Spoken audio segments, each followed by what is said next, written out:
Okay, good day. So today we'll be going through the final season. The winter is coming. So, as a metaphorical gesture, this section will talk about our a hypothesis, our research that's been conducted in the past few years, and with the result specifically done on London and New York and Jakarta. So yes, of course, the whole set of season have many things to do with the previous three seasons. The more data-based energetic spring, and then the historical dialectics of the midsummer dreams, but then also the falling leaves, the season that is that was talking about the experimentations or recent experimentations done by the government from various cities. So, of course, the base point in our proposals, if you may say, for London, New York, and Jakarta, were at two very were serving two edge of the spectrums. First is to create a radical change that is going to, at the very least, disperse congestion through several methods of transportation. So we're talking about mobility as the first phase of staticity. And then the second one will be the provision of social housing for the have-nots within the city perimeters. So through the use of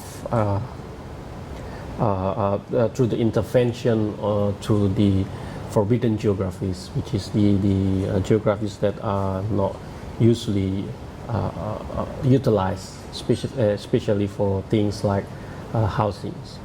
So anyway, but that's on one edge of the spectrum. On the other edge of the spectrum, we are also talking about the ability, so to shapeshift the infrastructures that was proposed to shapeshift from a mobility phase, from the first phase, and then from the stratification phase to the second phase, which is the densification of the cities, which requires a lot of construction of social housing, again, for the bottom of the pyramid population of the city. So the ability to shapeshift from a mobility phase to a static city habitation phase of the city, the reoccupation of the cities. This, of course, have something to do with the states of our understandings to prevent commuting to happen, because the commuting that is happening is again in response to the very beginning of the lecture on the energetic spring blossom session, have a strong connection to the high energy use of not only the city but also the human civilization as a whole, the urban civilization as a whole. So by creating this stratification, we are aiming to reduce the means of energy use by transport, and habitation is also aiming to reduce energy use by home uses, because in many use of this in many scenarios of these social housing blocks, it will create a lot of efficiency in energy use rather than in individual urban sprawls. But then also there's the third phase of this static city, which is we call it the post-bubble phase, which is the condition when the cities are already in stable It's already stabilized in terms of no commuting is happening. So the definition of the stabilized city would means that the top pyramid zones and the bottom pyramid zone is already creating a stabilized condition within the city center, and only the middle part of the pyramid will then still undergo the process of commuting, but with much less congestion and then so post-bubble refers to the condition, economical condition, when the city is again already reached its tipping point, and when well, by nature nothing is really going up forever, when it's starting to be degenerating. So hence the degeneration of the city economy will create less activity within the city center, which means less mobility in the city center. That's when the same infrastructure that was used is to be shifted further on into the post-Kyoto kind of a green belt kind of evolution. So we have these staticity by using by creating more mobility infrastructures, and then we create from staticity a habitation by creating the habitats inside the city center, and then by the time it reached the tipping point, economical tipping point, we create a green belt out of the same infrastructure, where the infrastructure that was used to use as a mobility infrastructure then is turned into a green belt ecological function types of means. So but bottom line of the static city experimentation is that everything has to make sense in terms of not only design wise, it's very debatable, but at the very top of the priority of our research is that the infrastructure suggested has to have up to certain point some feasibility properties within it. So economical viability and feasibility is to be built. Okay, so let's start with the first part of the season, the static city for London. Okay, so the way that I'm going to discuss this season, I will pose very quickly a current issue, just to get the theory connected to the current condition of each of these cities that we'll be discussing.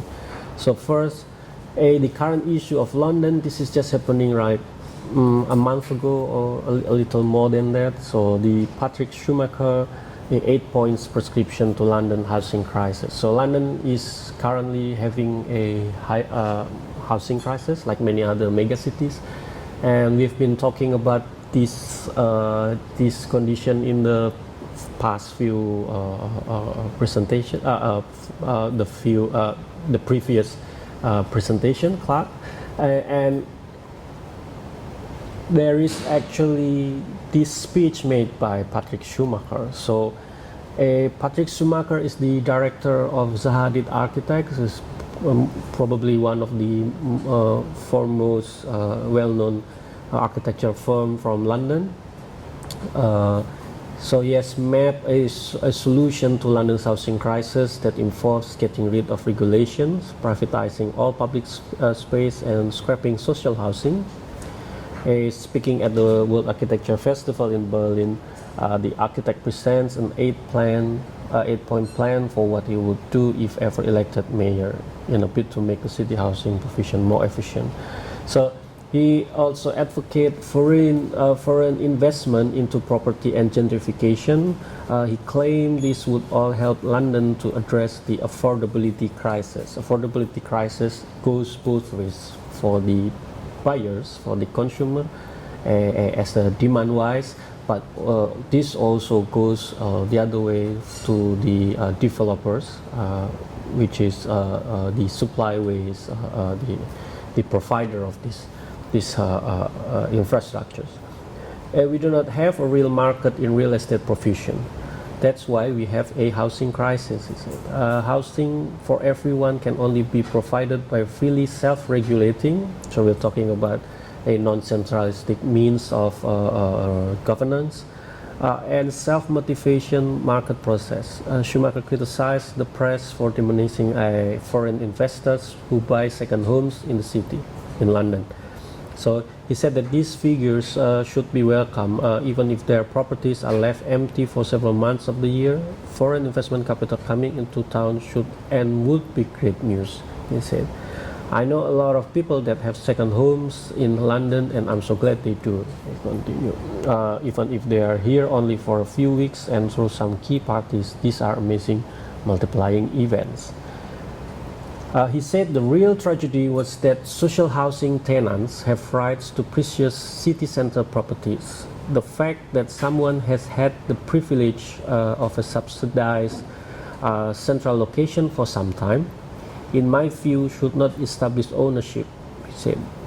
Is it not fair that it's someone else's turn to enjoy the central location, especially if it's those who really need it to be productive and to produce the support required for those that have been subsidized? So, in a way, even when London is already having this law of ownership for social housing, that even for those that is located in the city center, this also creates another problem because and then there is a very limited space available available in London, while these people they are living in the social housing on these locations, they are actually living on subsidies. So when the real middle market, middle citizen that is working for the economy of the cities without subsidies had to go back and forth through the city peripheries through commuting every day. So the architect also launched an attack on government regulations, which he claimed are stifling creativity and progress. He called for all land use prescriptions and housing standards to be abolished. To make it easier for developers, all top-down bureaucratic attempts to order the built environment via land use plans are pragmatically and intellectually bankrupt. He said and claimed that housing standards are robbing us of many choices. He championed business including Pocket, a developer that has negotiated smaller space standards in order to create what is called starter home for city makers. So we could talking about the homes for the newlywed couples or the startup business kind of lads, and co-living startup, the collective. So this is the kind of entrepreneurial flourish that I love. The collective is organizing a kind of collective living through the home sharing kind of system. Privatizing all streets, squares, public spaces and parks, or even whole city areas is also a good idea, he said, and suggested that Hyde Park could even be replaced with a new city. How much are you actually using it? He asked. We need to know what it costs us. So you see, this kind of thing, this kind of comments that he's making is of course very radical, undemocratized, unsocialized in a way, because it has a value of a free market for all in a city governance condition, but also unecological. When even he said that even the parks has to actually be considered as a land with possible values to further development. But nonetheless, I think this kind of critics also have a some part of truth in some certain level. So Anyway, this reminds me of the Jane Jacobs versus Robert Moses case that is happening during the interwar period, during 1930s, late 20s, something like, with the Manhattan Greenwich Village War. So it's basically the same when Jane Jacobs is advocating the central Manhattan plots for housing, one of the last seats that left in the central Manhattan, against Robert Moses' plan of the high development for Manhattan, which of course at that time Jane Jacobs won the NGO fights through the tribal fights, and they acquired the lands, the ownership, and so on and so forth. But at the end of the day, towards the aging period of Jane Jacobs, she actually sold the land for much higher price, bubbling price, and achieved so much profit from this. And at the end of the day, again, even if Moses' plan was not really applied 100% at that time, but just in few decades time, the whole Lower Manhattan is turning into a specialized central business district anyway. So it's a kind of something that is inevitable, and perhaps also what Patrick Schumacher suggesting is also something inevitable. You know, it's like something that is actually natural to go by and to take account of.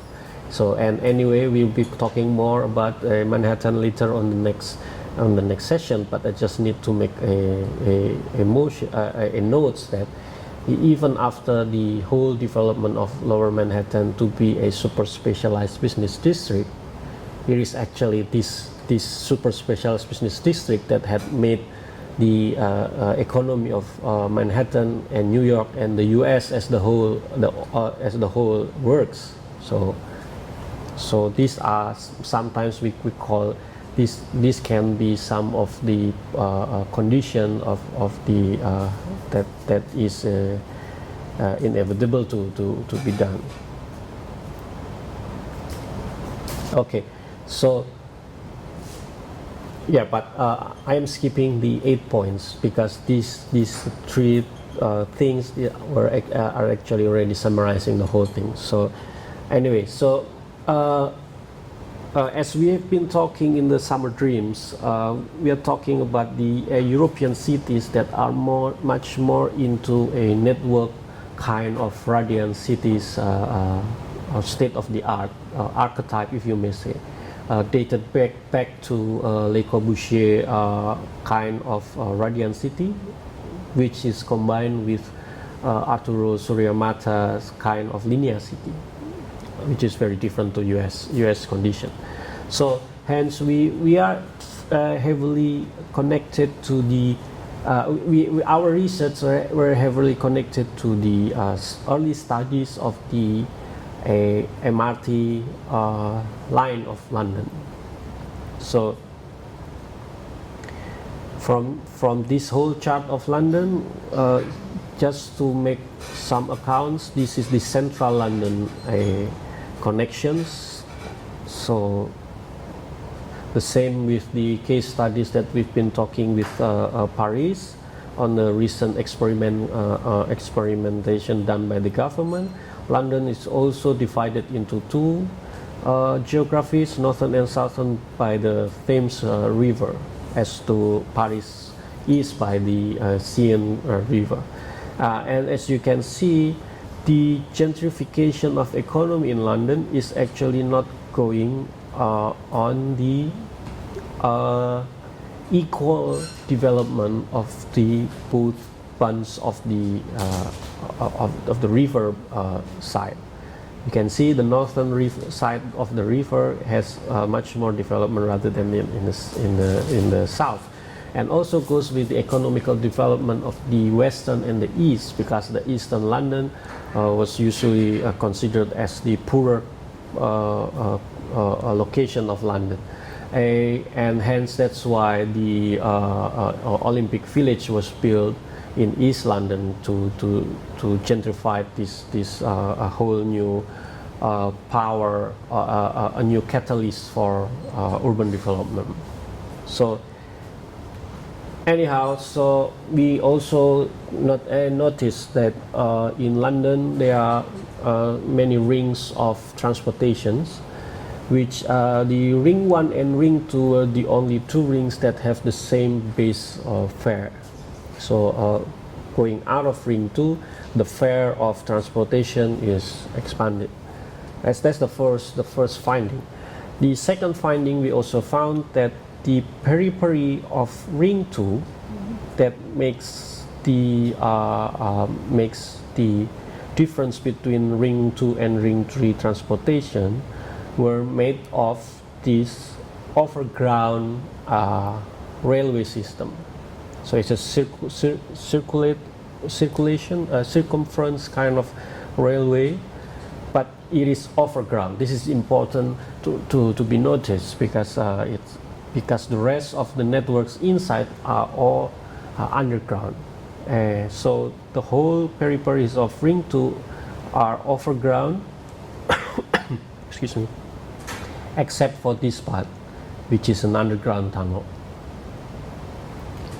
Now, the way that we did the research was actually by looking very careful into the stations that is available inside existing stations, inside the city peripheries, and within the borders of that Ring 2 or overground. Now, let me zoom it a little bit. Okay, so we call it the inner ground station and the outer overground station. Inner underground station and outer overground stations. So we have within that range of Ring 1 and Ring 2, there are 33 stations and 34 stations that is in circumference circulating London on the periphery of the Ring 2 transport system. So these are the number of the lines that is served by this hub. Okay, and while this one is arranged by sort by the highest number of lines served. This one is sort chronologically in circumference circulating the London area, and in between station number 8 and number 12, there are the part where the rail goes underground. Okay, so next, and then we chose the main stations to be applied on.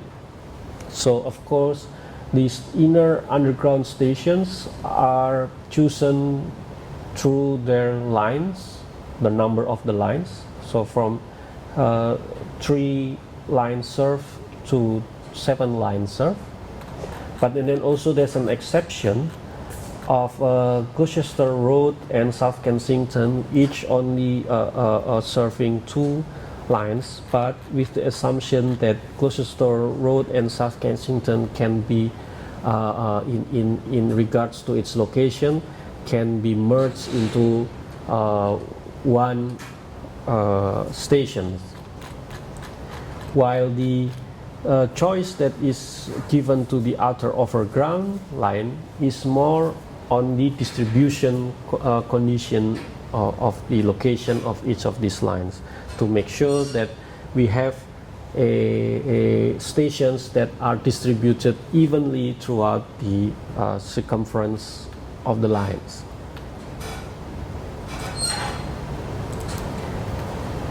Okay, and then next we create this we call the proposed elevated express line. So the idea is that when it is the problem is a mobility problem, the first one that we are tackling, right?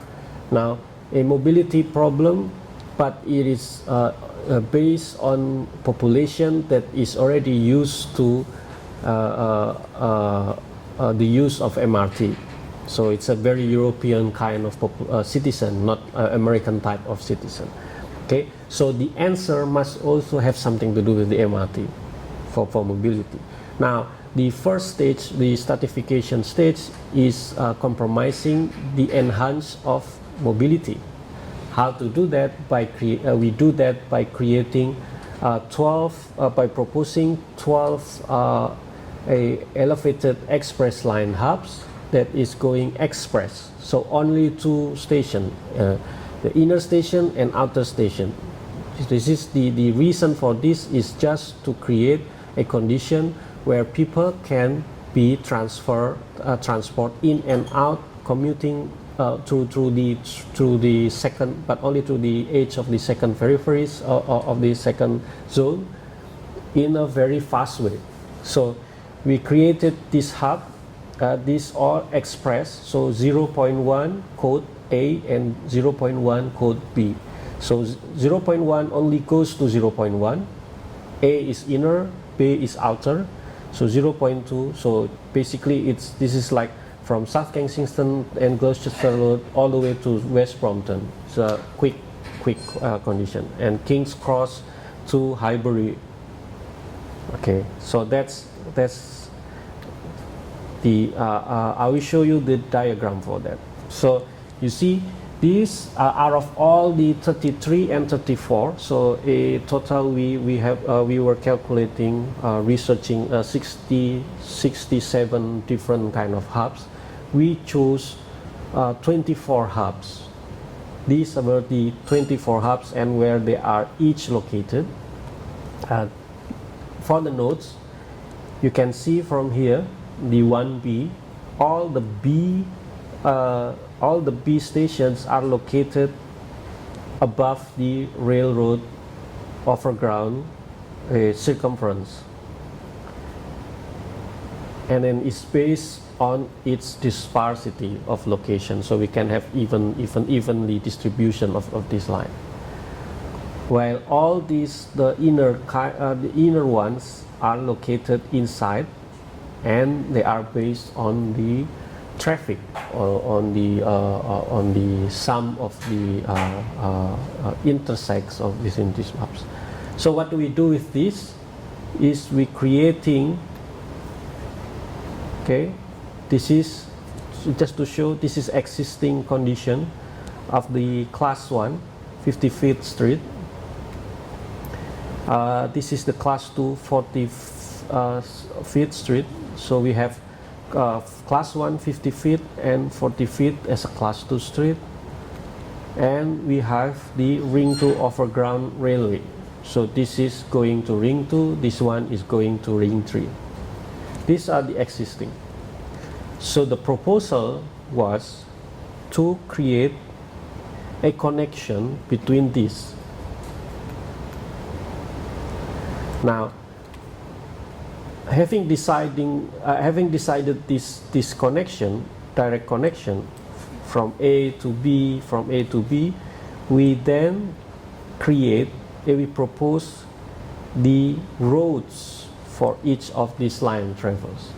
For example, from point 01A hub to 0.1B, if I'm not mistaken, it's King's Cross to Highbury. The road is to be taken from A501 Street, A1, all the way to Highbury Station, and so on and so forth. These were already definite, and it's again we're talking about a case studies that is site specific. Now we can explain that on diagram. So this is the example. It's very common kind of gentrification. Just adding the monorail for network stratification. So this is for class 1 street. This is for the class 2 street. So it's a direct intervention to the streets. So now that's the idea of the mobility, is to create this 12 express line from inside to outside. Well, it's not going outside London, but it's stopping at above ground or overground rail line that London has. So, but the question is, why stopping in this rail line? Why stopping at this overground rail line? Because that's when the second stage, the habitation condition, is going to be proposed. Okay, first we were proposing two types of housing. This one is so you have a housing that is for starter. Using this design is gentrified using the data that is taken from the previously discussed London housing 2015 London housing competition. So it's not just a direct design. So this is the entrance going this way, and then we have this bed. This is a studio type, and you have this opening here, inner courtyard kind of thing, toilet and storage. So entrance is going down here. This is a studio type for what Patrick Schumacher said as the starter home. This is the two-story, the two-bed house with a permeable wall. So the wall can be drawn out or drawn in, and with the common space in the middle. So entrance, foyer area, a common area, and then the kitchenette, and two bathrooms and one storage. Very simple.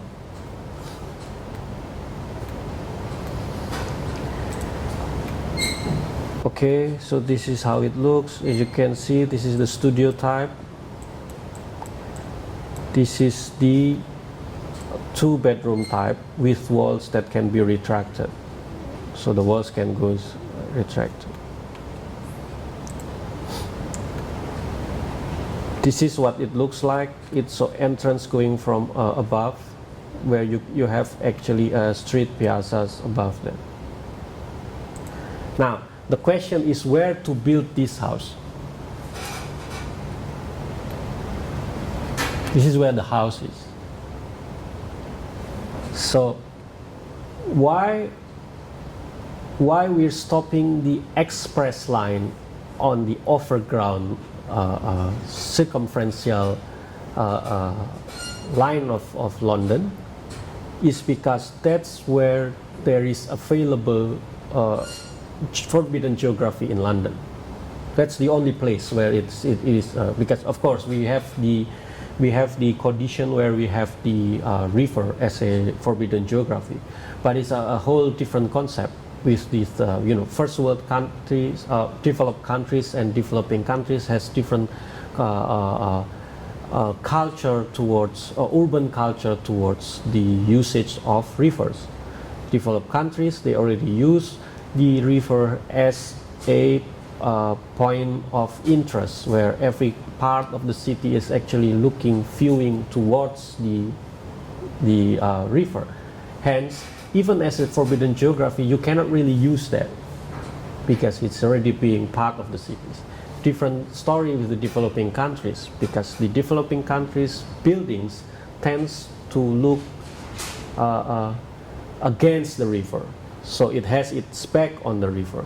So then that you can be utilized. So, but we will not be able to do that in London because of course the river is a big asset to the citizen. So the only location that is available in London is actually the above ground, this one, Ring 2 overground railways. So this is where we should build the social house. Of course, I will explain later on why all of the static city habitat proposal is proposed in a horizontal manner and not on vertical kind of manners. But we will go there later on. Anyway, so for the time being, we are proposing this whole set of ring to overground railways in London to be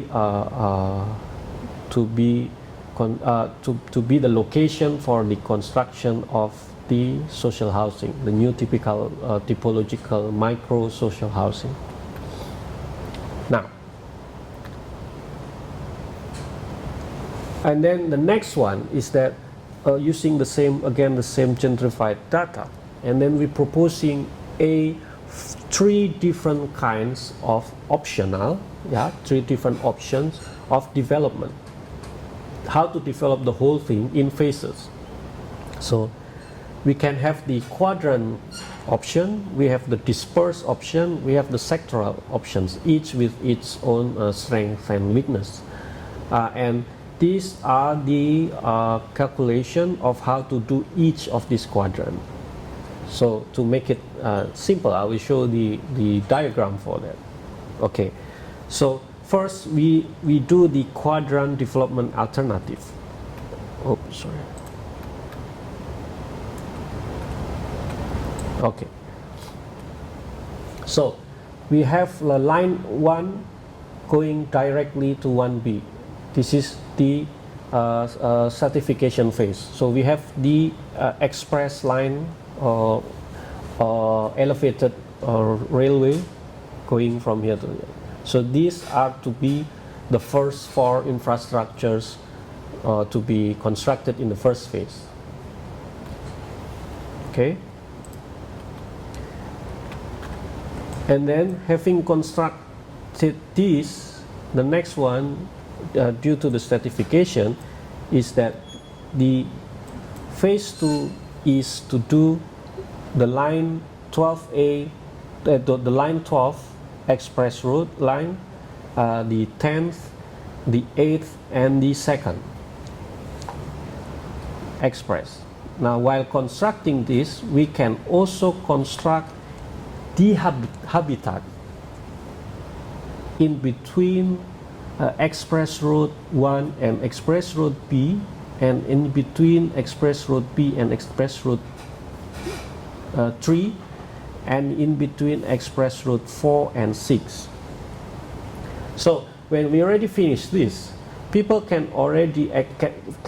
actually can already go from activities in the city center and then take a express line and then go directly to their house somewhere in here.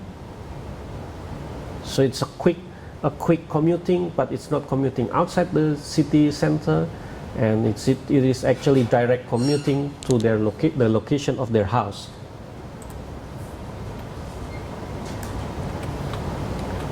And then the third one, the third phase and the fourth phase. Just for the notes, we do not build housing in between express route 3 and 4 because this is where the line goes underground. So, but this whole scheme will allow a quick commuting time. Okay, so the quadrant development alternative is based on the development by quadrant. So in first quadrant, second quadrant, and so on and so forth. Now the dispersed development alternative is developed regardless to the disregarding to the condition of each of the economic hubs of the city center, but it is just to gentrify a condition of development where every citizen that are going to be put or to live, that are going to live on this above overground railways social housing, is to be distributed evenly across the periphery of the cities. So how to do that is by creating, developing the rails such way.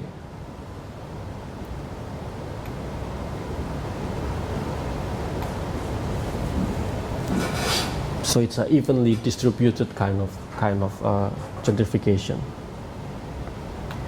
Okay, so the last one is sectoral development. It is taking account of some of the most dense part of the inner London, and where and so on and so forth. But the idea is that to create a sector where this, like for instance, if we finish the first line, the first sector, the first phase, this whole thing can already be occupied directly.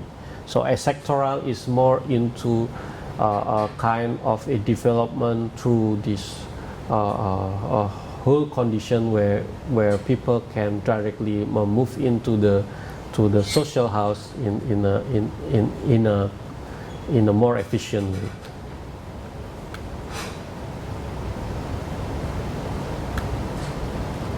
So if you can see it on the, if we're portraying the final piece on the map scales, you can see that now, for instance, this is the express road that is going on between inner and outer express road, and this is the social housing that is serving in between Express Road 1 and Express Road 1 and Express Road 2. So, for instance, a scenario where people, a person is working in this area of London. Okay, instead of taking this station and go out of the city boundaries,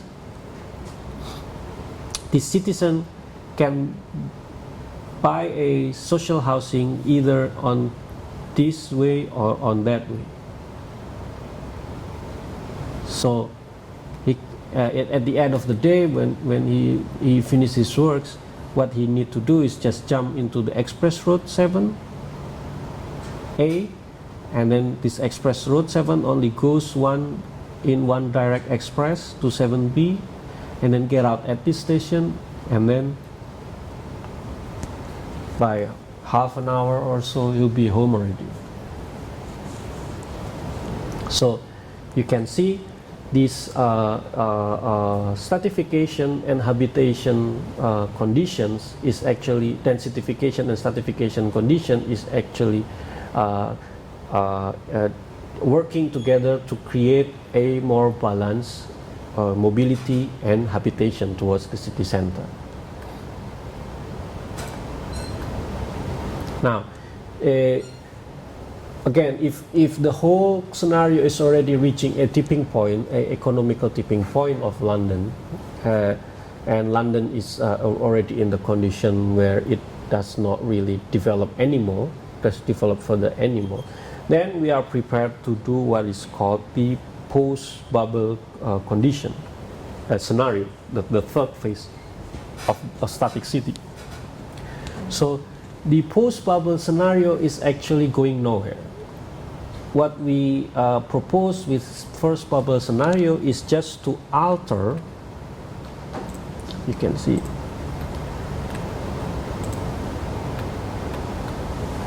just to alter this condition,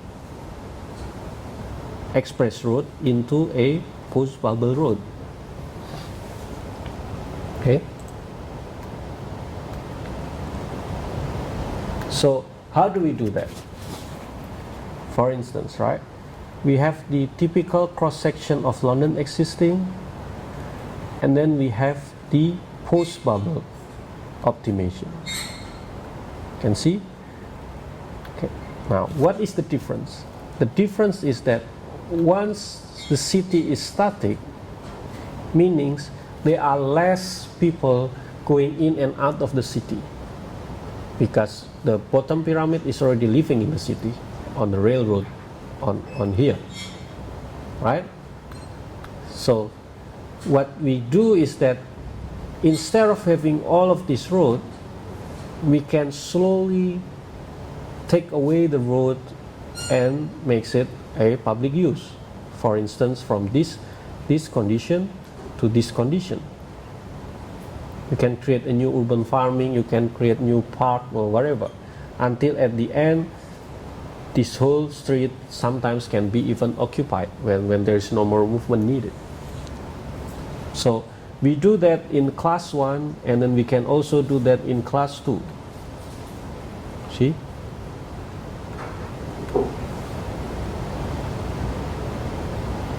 Pedestrian, more pedestrian. So this of course can, when it's already reached another tipping point, and then you can expand to the next roads and reclaim the roads.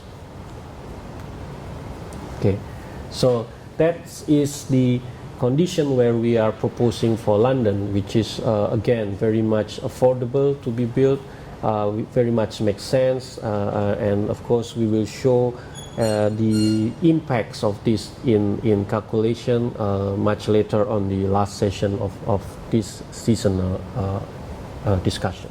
Okay, thank you.